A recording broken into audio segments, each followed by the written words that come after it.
ဒီတန်ဖိုင်လေးကိုနားဆင်ရတဲ့အတွက်ကိုစိတ်နှပြကျမ်းမာချမ်းသာကြပါစေအေးချမ်းတဲ့အပြုံးတွေအတွက်ကျေးဇူးတင်ပါတယ်လေကောင်းလေးတန်ကိုအလကားရှူရှိုက်ခွင့်ရတဲ့အတွက်ကျေးဇူးတင်ပါတယ်ကိုယ့်ရဲ့ခန္ဓာကိုယ်ကိုပေါ်ပါစွာတွာလာနိုင်ခြင်းအတွက်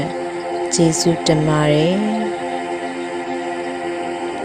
စားစာတွေကိုကောင်းစွာရတာခံနိုင်တဲ့အတွက်ကျေးဇူးတင်ပါတယ်မိတ်ဆွေတွေစီကချစ်ခင်ကျင်နာမှုတွေရတဲ့အတွက်ကျေးဇူးတင်ပါတယ်မိသားစုတွေစီကချစ်ခင်ကျင်နာမှုတွေရတဲ့အတွက်လည်းကျေးဇူးတင်ပါတယ်ညဘက်မှာကောင်းမွန်စွာအိပ်ပျော်ခြင်းတွေအတွက်ကျေးဇူးတင်ပါတယ်ကိုရရှိပိုင်ဆိုင်ထားတဲ့ရည်ချင်းတွေအတွက်လည်းကျေးဇူးတင်ပါတယ်တစ်တော်သင်ယူလေ့လာနိုင်ခြင်းတွေအတွက်လည်းကျေးဇူးတင်ပါတယ်